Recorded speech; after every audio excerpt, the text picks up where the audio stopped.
तो आपको क्या करना है, दोनों ट्राइंगल्स को सिमिलर प्रूव करेंगे सबसे पहले। तो अब आप ये देखो, ट्राइंगल कौन कौन से लूंगा मैं, ट्राइंगल लूंगा एक तो ये छोटे वाला एपीक्यू और एक ये बड़े वाला एबीसी। भाई दो ही तो ट्राइंगल बन रहे हैं, एक तो ये छोटा ट्राइंगल और एक ये पूरा बड़ा ट्राइंगल। वो अच्छा, एक मिनट, पी ओ क्यू और सी ओ बी, अच्छा। हाँ तो फिर ये वाला और ये वाला ट्राइंगल लेते हैं, ठीक कह रहे हो। तो हम ये कहेंगे इन ट्राइंगल,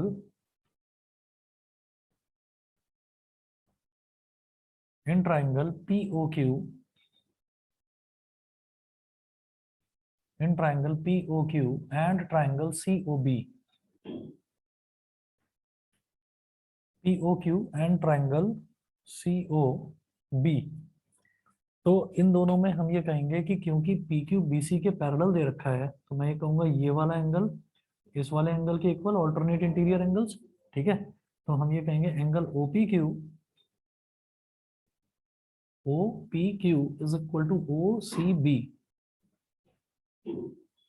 ठीक है। रीजन में लिख लीजिए ऑल्टरनेट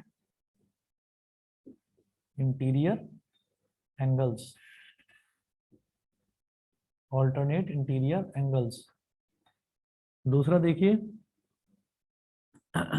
ये वाला angle O Q P is equal to O B C, angle O Q P is equal to angle O B C. इसका भी सेम रीजन है, ऑल्टरनेट इंटीरियर एंगल्स।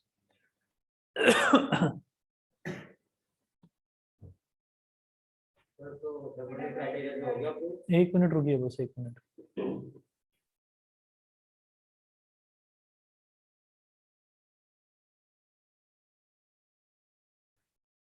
ठीक है, अब देखिएगा, जैसे ये दो एंगल्स इक्वल हो गए तो बस दो एंगल ही हमें सफिशिएंट होते हैं। तो हम ये कहेंगे by double A similarity criteria, by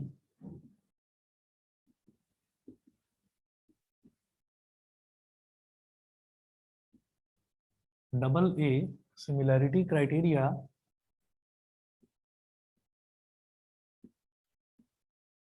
by double A similarity criteria. अब ट्राइंगल देखना है कौन कौन सा ट्राइंगल एक दूसरे के सिमिलर होगा, तो सीक्वेंस देखेंगे, सीक्वेंस इंपॉर्टेंट है। तो अब आप ये देखो, इस वाले ट्राइंगल का एंगल P और इस वाले ट्राइंगल का एंगल C। तो यहाँ पहले हम लिखेंगे P और इधर लिखेंगे C, एक तो ये हो गया। फिर देखिए इस वाले ट्राइंगल का एंगल Q और इसका B, तो यहाँ लिख दो Q, इस वाले का Q और इस वाले का B। तो मैंने सेकंड पोजीशन पर लिख दिया Q, तो ये जो B है ना इसको भी सेकंड पोजीशन पर ही लिखो, मैंने बी को भी सेकंड पोजीशन पर ही लिख दिया। अगर इस क्यू को मैं इससे पहले लिखता तो बी को भी फिर मुझे सी से पहले लिखना होता, ठीक है। तो वो सही मतलब सही करेक्ट प्लेस होना चाहिए लिखने का। उसके बाद देखिए हमने पी ओ क्यू के दो अल्फाबेट लिख लिए, पी और क्यू, क्या बचा, ओ बचा। तो ओ आपकी मर्जी है, उसको चाहे सबसे पहले लिखो, चाहे बीच में लिखो, चाहे लास्ट में लिखो। मान लो मैंने सबसे पहले लिख लिया, सबसे पहले बचा हुआ अल्फाबेट मैंने सबसे पहले लिख लिया, तो इसका भी बचा हुआ अल्फाबेट सबसे पहले लिखेंगे। तो सी ओ बी का बचा हुआ अल्फाबेट क्या है, ओ, तो उसको भी सबसे पहले ही लिखेंगे। Triangle OPQ is similar to triangle OCB, ये हो गया। सीक्वेंस ही यहाँ पर सबसे ज्यादा इंपॉर्टेंट होता है, क्योंकि इन्होंने सारे ऑप्शंस दे रखे हैं। जरा देखना क्या करेंगे अब हम।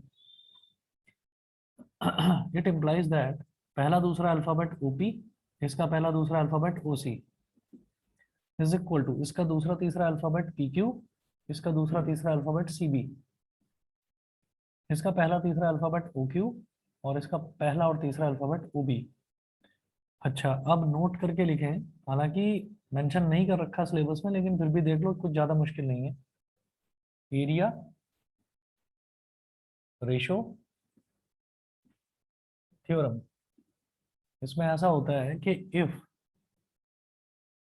ट्राइंगल ओपीक्यू, कोई भी दो ट्राइंगल मैं ले सकता हूं, तो मैंने कहा if triangle OPQ is similar to triangle OBC OCB, then area of triangle OPQ upon area of triangle OCB is equal to जो कोरस्पॉन्डिंग साइड्स है ना उसके स्क्वायर्स के रेशो के बराबर होता है। तो OP square upon OC square, या फिर PQ square upon CB square, या फिर OQ square upon OB square. ठीक है, तो जो एरिया का रेशो होता है दो सिमिलर ट्रायंगल्स के एरिया का रेशो उनकी कॉरस्पॉन्डिंग साइड्स के स्क्वायर्स के रेशो के बराबर होता है, बस इतना है। तो अब आप ये देखो कि मुझे यहाँ पर दे रखा है AP अपॉन PB, तो अब आप ये देखो इन्होंने क्या दिया है, AP अपॉन PB ये दे रखा है। तो AP अपॉन PB से क्या समझ में आता है मुझे अच्छा,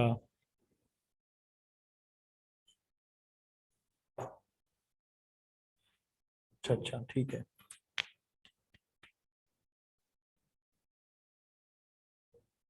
ठीक है। एक काम और करेंगे, इन ट्राइंगल, अब ये छोटा वाला ट्राइंगल भी ले लो APQ, और एक ये बड़ा वाला ट्राइंगल ले लो ABC। अभी हाँ, in triangle APQ and triangle ABC, इसमें आप देखिएगा इस वाले ट्राइंगल का एंगल A, तो APQ का एंगल A को क्या बोलूंगा, PAQ is equal to BAC के एंगल को क्या, एंगल ABC के एंगल A को क्या बोलेंगे, एंगल BAC। रीजन में लिखो कॉमन एंगल, ये तो कॉमन एंगल हो गया। उसके बाद देखिएगा, फिर दूसरा देखते हैं, फिर हम ये कहेंगे कि ये PQ जो है ये BC के पैरेलल है, तो ये वाला जो एंगल है वो इस पूरे एंगल के इक्वल हो जाएगा, corresponding angles, angle APQ is equal to angle ABC। Reason में मेंशन करिए, हाँ कॉरस्पॉन्डिंग एंगल्स। फिर देखिएगा, अब सीक्वेंस करेक्ट देख लीजिए, दो एंगल इक्वल आ गए तो प्रूव हो गया by double A similarity criteria,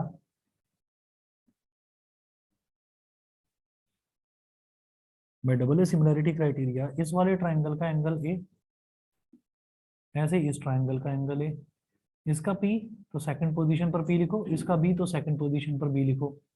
तो यहाँ कौन सा अल्फाबेट बचा, Q, उसको थर्ड प्लेस पर लिख दो, यहाँ कौन सा बचा C, इसको थर्ड प्लेस पर लिख दो। तो triangle APQ is similar to triangle ABC। यहाँ तक ये ऑनलाइन वाले बच्चे भी बता दें प्लीज, समझ में आ रहा है कि नहीं। अर्णव, अक्षरा, आशुतोष, तो हम, यस सर। ठीक है। कहीं किसी को डाउट हो तो प्लीज बताना, दोबारा बता दूंगा, कोई बात नहीं, फिर भी देख लो। तो ये हो गया। अब यहां से मैं क्या कहूंगा कि it implies that AP upon AB is equal to PQ upon BC is equal to AQ upon AC। ठीक है, ये जो पूरी इक्वेशन बनी थी इसको बोल दिया इक्वेशन नंबर 1, ये जो पूरी इक्वेशन बनी थी इसको बोल दिया इक्वेशन नंबर 2। मेरे पास इन्होंने क्या दे रखा है, AP अपॉन PB दे रखा है, AP upon PB, AP upon PB तो इधर अभी भी नहीं मिल रहा मेरे को, ठीक है। तो AP अपॉन PB, लेकिन AP अपॉन AB जरूर है, AP अपॉन PB मिल रहा है, AP अपॉन PB दे रखा है इन्होंने, लेकिन मुझे चाहिए AP अपॉन AB, क्योंकि अगर AP अपॉन AB मिल गया ना तो ये PQ अपॉन BC के इक्वल है, और इन दो ट्राइंगल्स का एरिया का रेशो उसमें PQ square upon CB square भी आ रहा है, तो अगर PQ अपॉन BC मेरे को मिल जाता है तो उसका स्क्वायर करना बाकी रह जाएगा बस। देखो AP upon PB given, AP upon PB is equal to 3/2। सुनो अब क्या करना है। हम्म,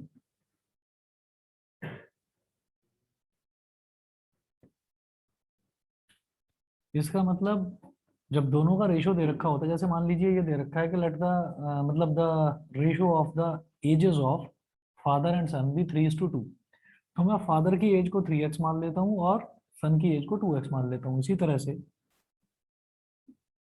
late AP is equal to 3x and PB is equal to 2x।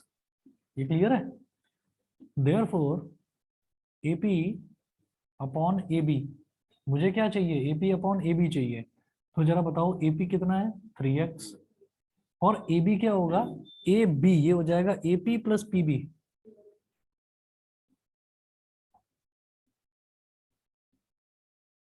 ये हो गया बेटा 3x upon 3x plus 2x।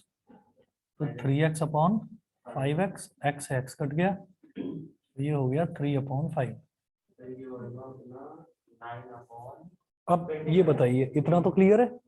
अब ये समझ में आते ही मैं ये कहूंगा कि इन दोनों का ratio P Q square upon C B square के इक्वल था, और AP upon A B P Q upon B C के इक्वल है। तो area of triangle OPQ upon area of triangle OCB is equal to P Q square upon C B square, और P Q upon C B AP upon A B के इक्वल है। इसका मतलब AP square upon A B square, ये हो गया। ठीक है, और AP अपॉन ए बी क्या है? 3 अपॉन 5, तो 3 का स्क्वायर 9 और 5 का स्क्वायर 25। तो ऑप्शन डी है इसका, सही है। ठीक, चलिए जी, और कौन सा है? ऑनलाइन वाले बच्चे बताएं, अगर आपको कोई डाउट है तो एक नंबर भेज रहा हूँ, उस नंबर पर अपना व्हाट्सएप कर दीजिए जो भी डाउट है। 7409122336। जो डाउट हुआ करे इस नंबर पर भेज दिया करो। ठीक है, बताइए आप।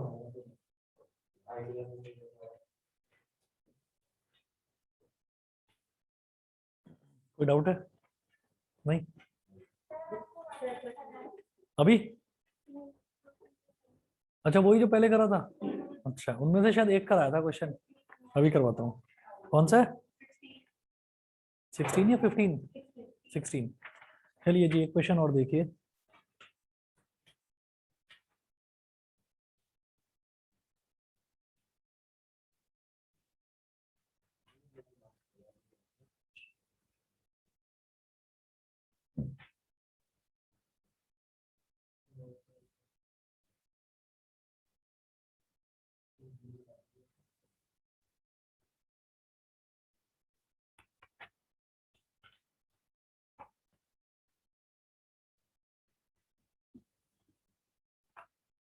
The length of an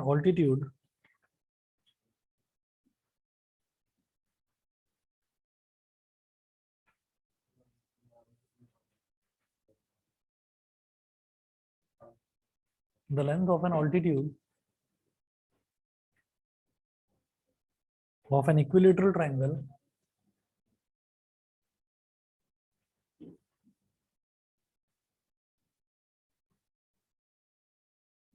the length of an altitude of an equilateral triangle of side A is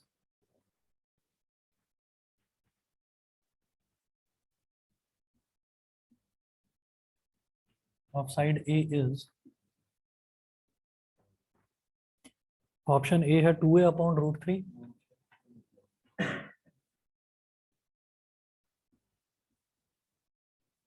option B है रूट 3 अपॉन 2a,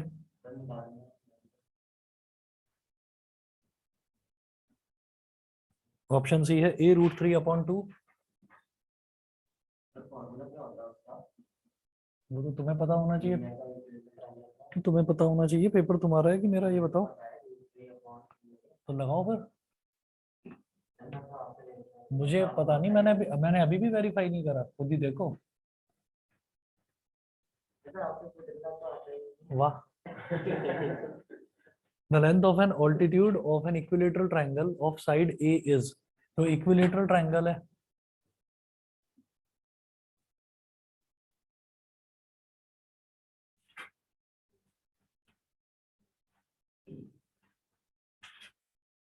ये है A। अच्छा, हीरोन्स फॉर्मूला आता है?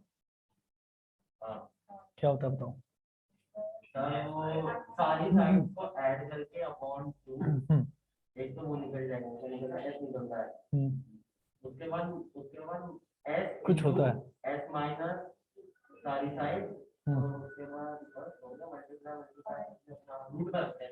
चलिए ठीक है। ये बोल रहे हैं the length of an altitude of an equilateral triangle of side A. तो ये साइड ए, ये भी ए है, ये भी ए है और ये भी ए है। इक्विलेटरल ट्रायंगल की ये खास प्रॉपर्टी होती है कि जब यहाँ से ऐसे ऑल्टीट्यूड डाला जाता है ना, तो वो सामने वाली 90 ऑल्टीट्यूड तो होता है 90 डिग्री है, वो सामने वाली साइड को आधे आधे में डिवाइड कर देता है। तो ये बचेगा a/2 और ये वाली लेंथ भी बचेगी a/2। ठीक है, ए बी सी, और इस वाले पॉइंट को हम बोल देंगे डी। तो अब हमें एडी की लेंथ निकालनी है, तो इसमें तो कुछ एरिया की जरूरत ही नहीं है ना, इसमें तो पाइथागोरस थ्योरम लगाइए।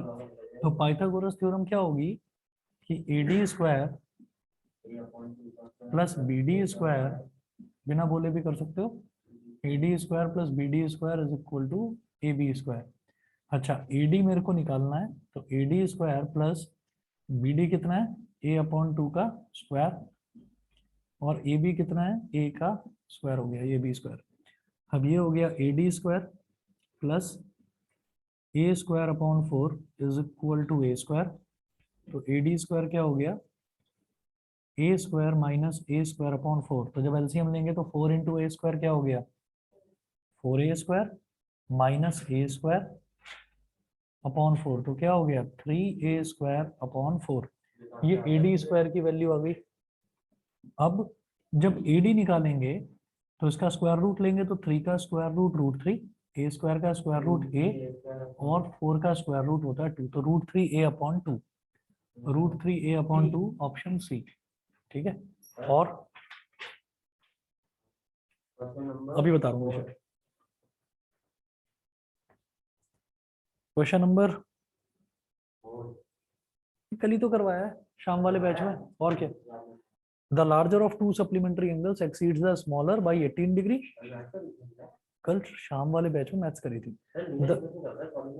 अरे भाई लीनियर का ही है बेवकूफ। The larger of to supplementary angles, supplementary angles का मतलब जिन एंगल्स का सम 180 होता है। फिफ्थ ही तो कह रहे हो, अच्छा फोर्थ कह रहे हो, okay.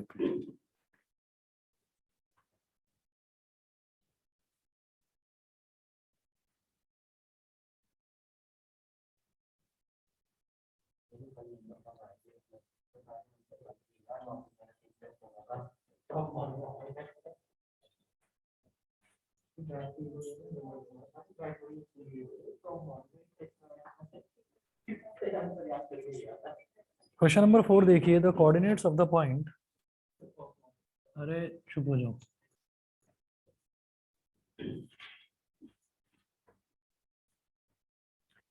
The coordinates of the point which divides the line segment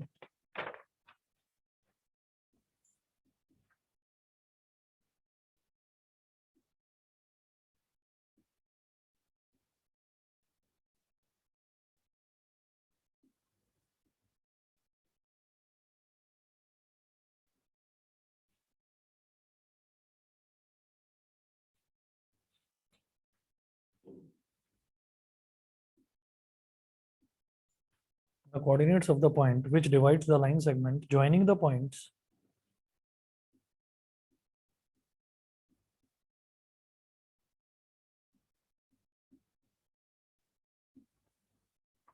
joining the points 4, -3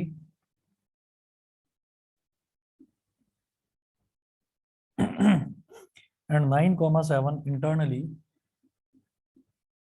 and 9, 7 internally in the ratio 3:2.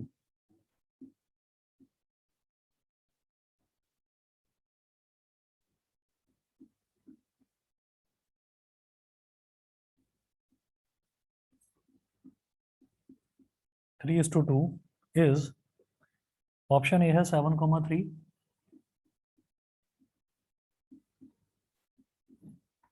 Option B है 3, 7,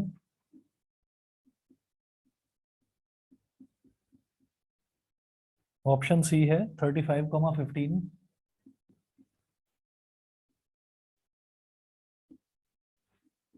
और ऑप्शन बी है 27, 21। 27, 21 ये है। The coordinates of the point which divides the line segment joining the points 4, -3 and 9, 7.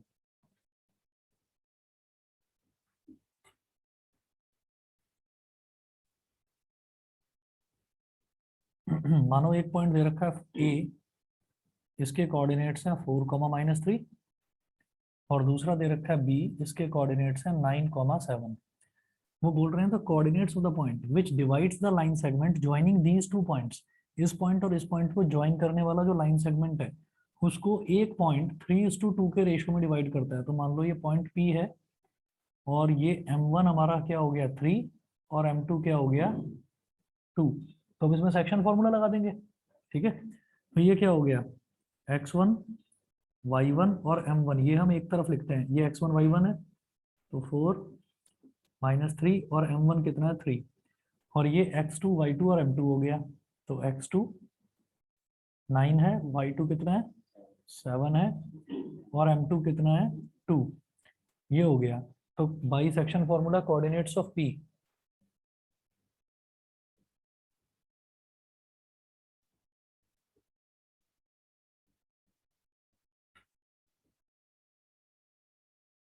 Coordinates of p formula क्या होता है m1 x2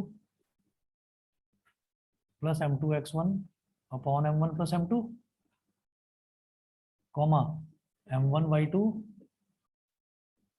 plus m2 y1 upon m1 plus m2। ये formula होता है। तो m1 x2 क्या हो जाएगा m1 इंटू x2, तो 3 × 9 plus m2 x1 2 × 4 upon m1 plus m2 3 + 2, comma m1 y2, तो 3 × 7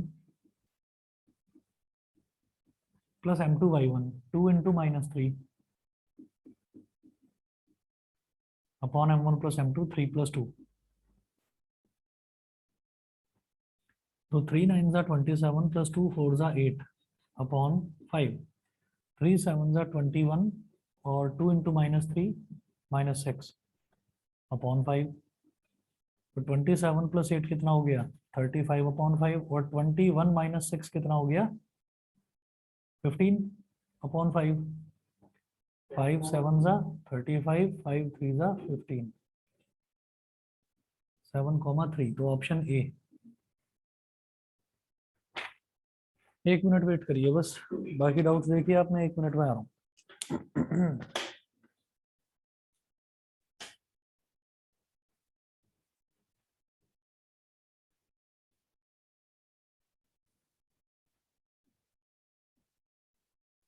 Is 14 centimeter, full stop. The area not covered by the circles is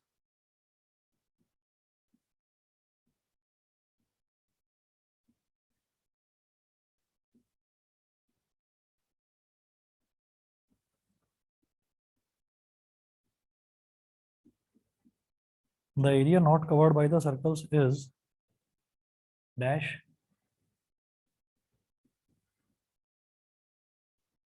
यहाँ दिया है take pi is equal to 22/7। ठीक है, अब जरा फिगर देखिएगा, इसकी फिगर ये दे रखी है।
ये दे रखा है, और ऑप्शंस देखिए, ऑप्शन है 840 सेंटीमीटर स्क्वायर,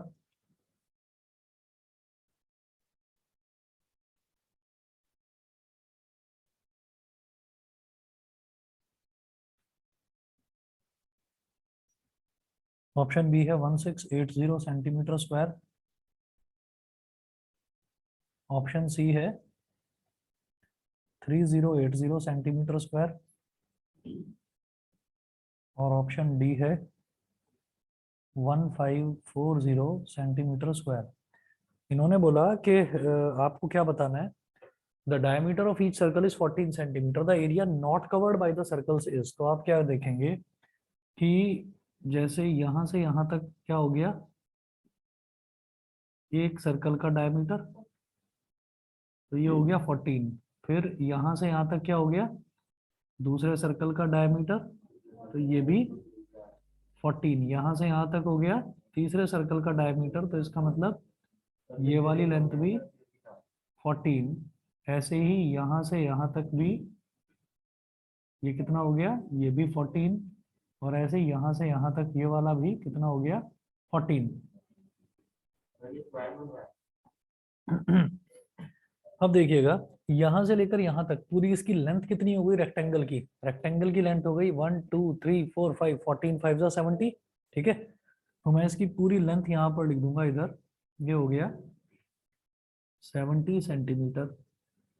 ठीक है, इसी तरीके से अगर हम देखें तो ये भी तो डायमीटर है, ये भी डायमीटर, ये भी डायमीटर, ये भी डायमीटर, इधर कितने सर्कल हैं, 4। तो 14 4 जा 56, तो ये हो गया 56 सेंटीमीटर। तो पूरे बड़े रेक्टेंगल की लेंथ आ गई, पूरे बड़े रेक्टेंगल की ब्रेथ आ गई। लेंथ इंटू ब्रेथ करके एरिया ऑफ रेक्टेंगल आ जाएगा। एक सर्कल का एरिया निकाल के उसको 20 से मल्टीप्लाई कर देना, क्योंकि 20 सर्कल्स हैं, 1 2 3 4 5 ये और 1 2 3 4 ये, तो 5 4 जा 20। सब्ट्रैक्ट कर दो बस, करो। हाँ तो आप लोग कर लो।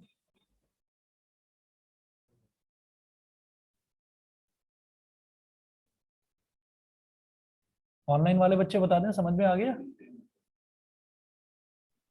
कैसे करना है समझ में आ गया। ठीक है, करिए और जरा बताओ आंसर कितना आ रहा है।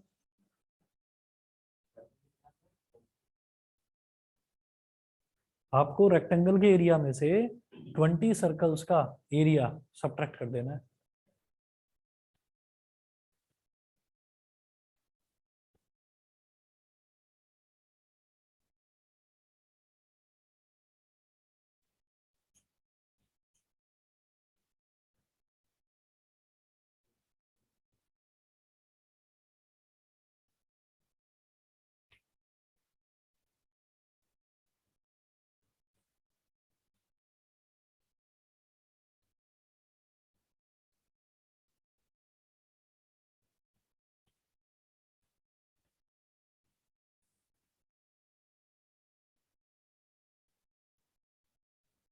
सर 840। 840 देख लो।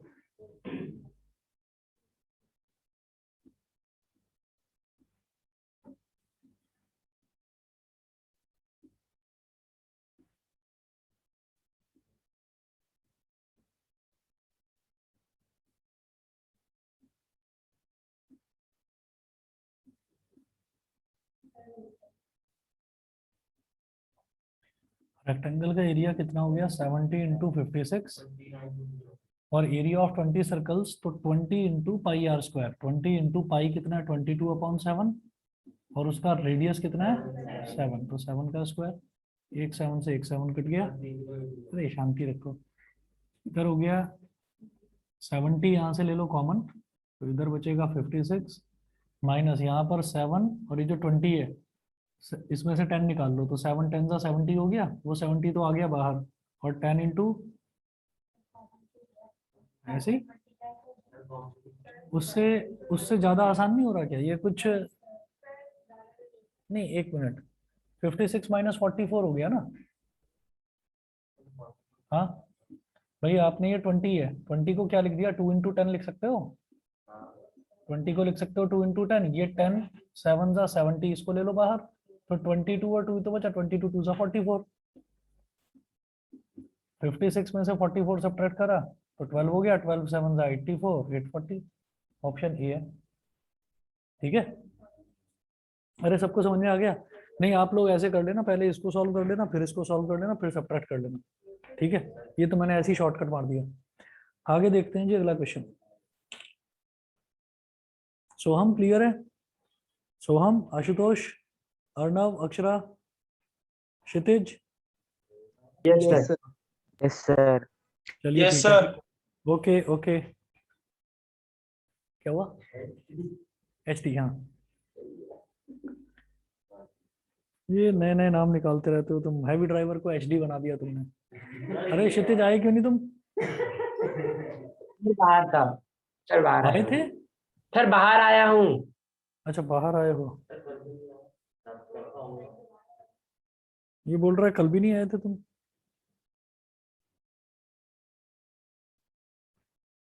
चलिए।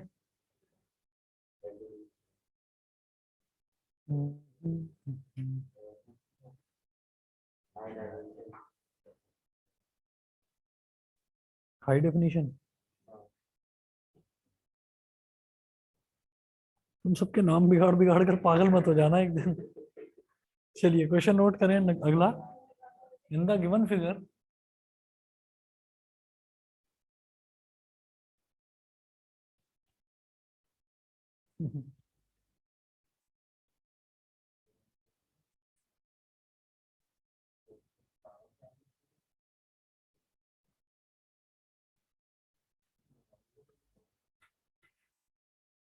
in the given figure, the area of the shaded region is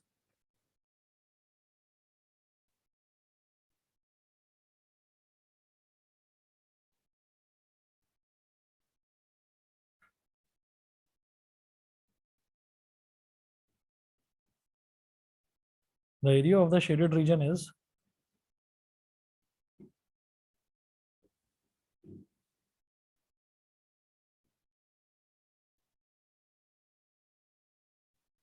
pi is equal to 3.14.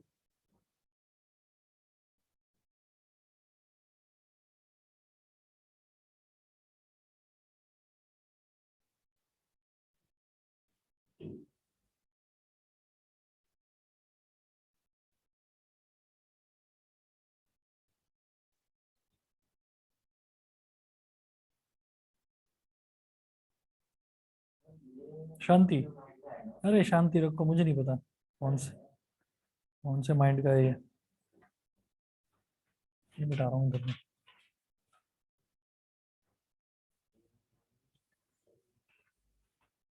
ना बोर्ड के पेपर में बैठकर यही कैलकुलेट करना कि ये कौन से क्वेश्चन बैंक का है, सॉल्व मत करना पेपर।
तो ये जो फिगर है, ये ये तीनों एक जैसे ही हैं, मतलब तीनों बिल्कुल आइडेंटिकल हैं। और इसमें क्या दिया है देखिए,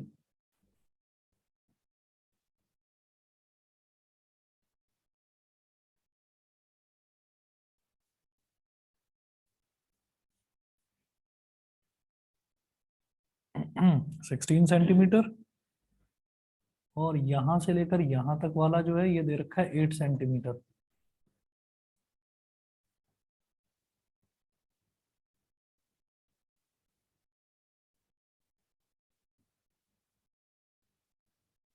फिर यहां से यहां वाला 8 सेंटीमीटर।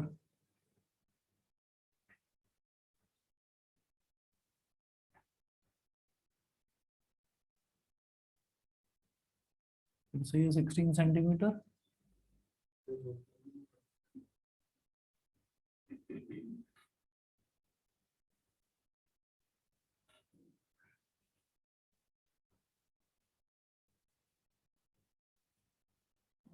ये दे रखा है 6 सेंटीमीटर,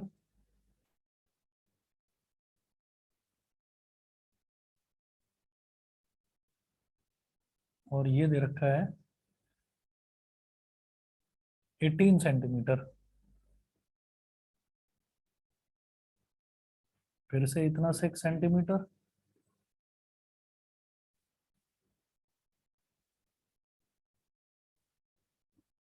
और ये 18 सेंटीमीटर।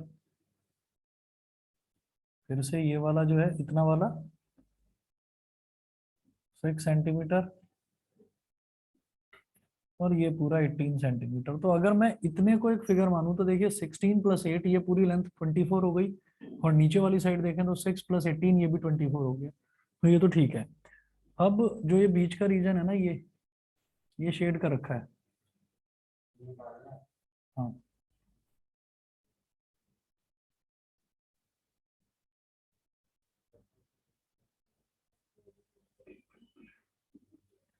आपको करना क्या है कि इसको देखकर ना एकदम से इतना बड़ा क्वेश्चन देखकर घबराहट होती है।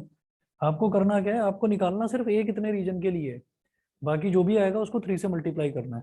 तो मुझे तो सिर्फ इतने पर फोकस करना है। तो इतने पर फोकस कैसे करेंगे देखिएगा। ऑप्शंस देखिए पहले इसके। ऑप्शंस दे रखे हैं 565.24 सेंटीमीटर स्क्वायर,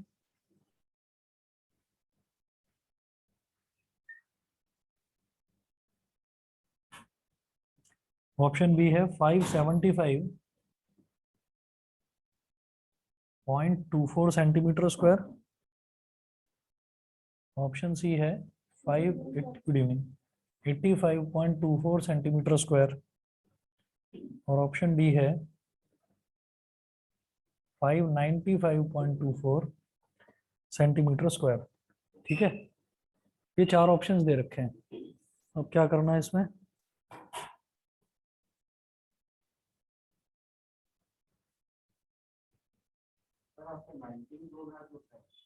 नहीं, गुड इवनिंग।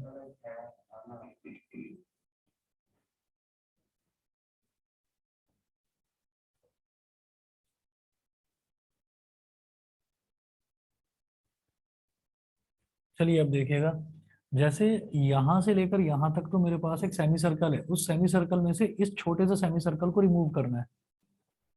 तो मैं इधर लिखूंगा रिक्वायर्ड एरिया